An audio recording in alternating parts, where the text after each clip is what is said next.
Hi. So I'm here again doing I'm gonna do the Newbie Booktuber Tag. The lovely and astute and often hilarious Nashwa suggested that I do that. And I, being Canadian, said, "Oh yes, of course I will." And I had no intention of actually doing it when I said that. Um, but I've since changed my mind for reasons that will probably become apparent as I go through and answer the questions. So, why don't we do that? So the first question is, why did you start this channel?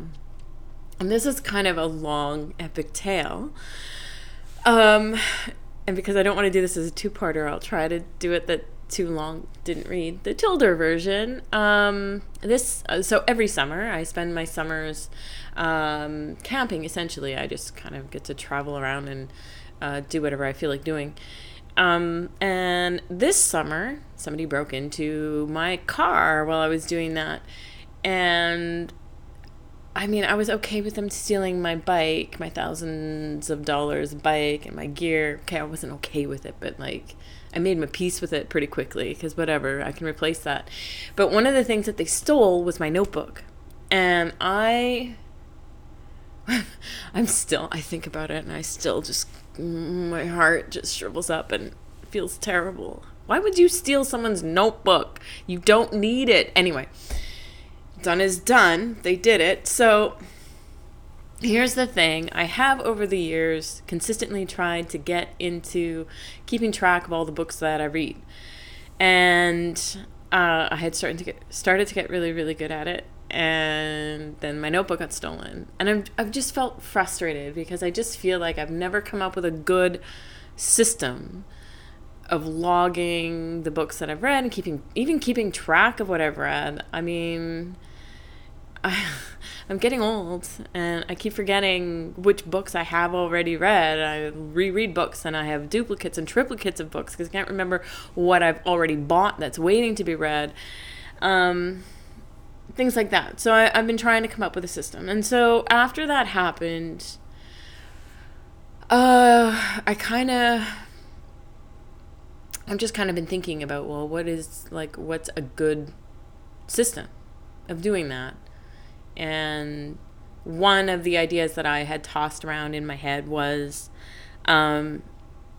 just making videos, like just videos for myself and keeping them on file. But the only thing about that is I have, I think, 6 hard drives of computers that have blown up or given up on me over the years that, I mean, I never access those hard drives. I don't access those files. I never see them again. Once the computer dies, that's the end of those files. I just don't even, there'll always be a few things that I try and get off of that hard drive and onto my new computer, but like most of the files just stay on there and are lost forever as far as I'm concerned. So I started thinking, well, like, where can you leave things forever where they can't ever be undone? And so I thought of the cloud. So then I started tossing around the idea of doing YouTube, making videos, uploading them to YouTube and keeping them private. That was my original intention with this, and I still might go back to that idea for a lot of reasons, but I'm going to try keeping it public first. And I'm going to try keeping it public for a couple of reasons. I mean, at first I thought like nobody's interested in watching my literary journal online, right? Like, really? But then, but the longer I've been on Booktube, the more that I've come to realize that, I mean, I have a particular taste in books, and it could be that somebody is out there wondering about, outdoor adventure stories and, more magical realism. I've come across a few people who do stuff like that, and just more nonfiction in general. And if that happens and they stumble across my channel and, we can talk about those things, then That's awesome. And if nobody comes to this channel, then it doesn't really matter if it's private or public, does it? So either way, it doesn't really matter. So for now, I'm keeping it public. But yeah, essentially this channel for me is really just about keeping a literary journal. And I mean, if people pop by and, you know, it sparks a conversation, that's awesome. I'm all for that. But yeah, but I'm not really here for trying to get the most subscribers and, you know, sponsorship and, you know, whatever, all the fun stuff. I'm just being silly, of course. The next question is, what are some fun, unique things that you can bring to Booktube? Well, I don't know. If you find someone who rambles on endlessly and, you know, goes on tangents to be fun, I'm your girl. I'm all about that.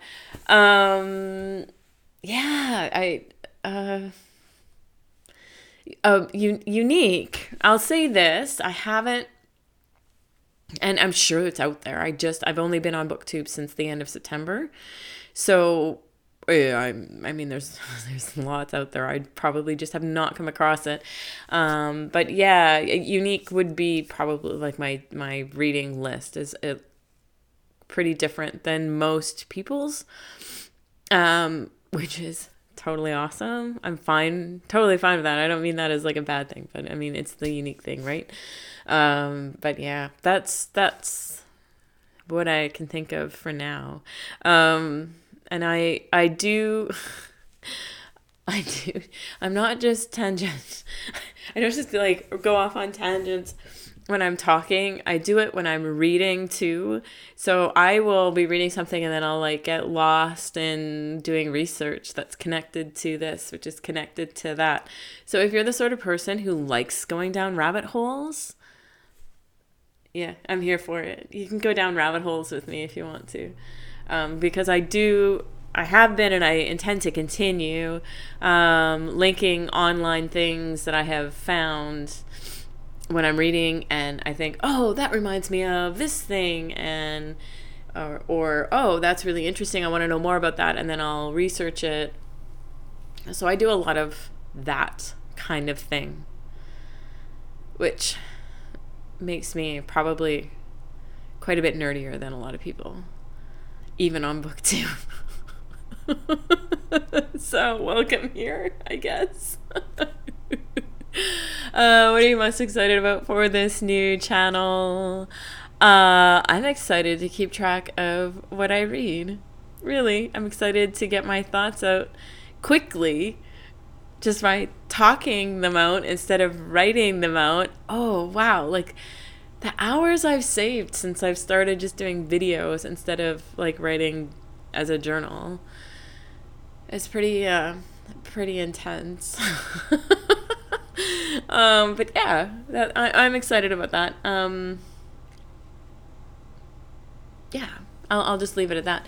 Why do you love reading? That question is just so loaded. How can you not love reading? I mean, reading is the way that you get to experience all the things without being able to experience all the things. Like the things that I've gotten to experience because even when I didn't have money or I didn't have the skills that I needed to do the thing, or just to live in a world that for a little while that is a little bit better than where you're at right now, or to fall in love with a character, right? Or characters, or like, what's not to love about reading? It's just such a gift. I feel so privileged to have that.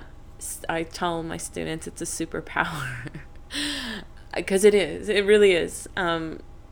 To be in a literate society that is able to read is a really amazing thing. So yeah, I could go on, but I'm not going to because I want to keep this video reasonably short. I do tend to drone on. What book series got you into reading? Truly, well and truly. I did look at these questions quickly before I started this. And I was like, book or series got you into reading? How do you even remember that?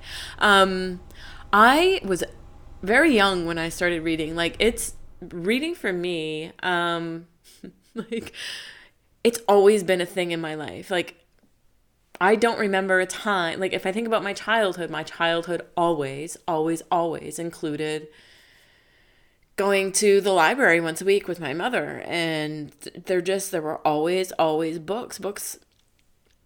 Books were like breathing. So I don't really know about that. I do remember the first series that I read. And that was the Mr. and Mrs. books. You remember the little, Little Miss Messy and Mr. Grumpy. Was he? I can't remember. Anyway, those were the first series that I remember reading. The first series that I really remember like being super into and couldn't wait to get to were The Littles. That was, I think I was in grade 2 or grade 3. Yeah. And then, of course, like YA, I'm a Canadian girl, and, there was Anne of Green Gables. You had to love the Anne of Green Gables if you're Canadian. I keep thinking I should go back and reread them. And Emily of New Moon, of course. Anyway, that's about the series kind of stuff. What questions would you ask your favorite booktubers? Oh my goodness. My favorite booktubers. Honestly, I would just have 2 questions. Like, one, I would want to know about the editing. Not because I'm going to edit, because I don't have time to edit, and I actually don't want to edit. I have right now anyway, I have no interest in like polishing these up. These are supposed to just be journal entries, and so I want them to be rough. This is going to be a 2-parter too. Wow, these go on forever. I talk a lot. Anyway, yeah, so, but I'm interested. I'm just interested in how they like decide, I'm going to edit that and I'm going to cut that. And they put together just these like incredibly entertaining videos. Like, I'm always so impressed and kind of blown away, and they look so polished, and yeah, it's great. And then the other thing that I'm dying to know is like, where do they get all these great ideas from to make such like how did you come up with ways to make books so interesting and entertaining? Like, my whole life I've just thought of books as kind of being a solitary activity that I engage in, and if I'm lucky, I run into like someone who's also read the book, and then you can kind of, talk about that a little bit, but that's about it. And then there's this, like, how amazing is this? And all of you are creating this amazing, brilliant community that's also like just have made books just so fascinating and interesting to talk about. And yeah, those would be my 2 things that I would want to ask my favorite booktubers. What challenges do you think starting a booktube channel will be the hardest to overcome? For me, it's going to be bandwidth. I don't have unlimited internet where I live, and so uploading these videos to Booktube is going to take up a lot of my data for the month. So for me, that's going to be the big thing. I'm not worried about getting the most subscribers or doing any of that kind of stuff. So I'm not concerned about that so much. I'm already at 15 minutes because babbling is what I do best, turns out. So I'm going to make a second part. And if anybody's here and they want to see it, they want to keep going with it, you are welcome to move on forward to the next part. If not, thanks for listening. And and maybe we'll see you around.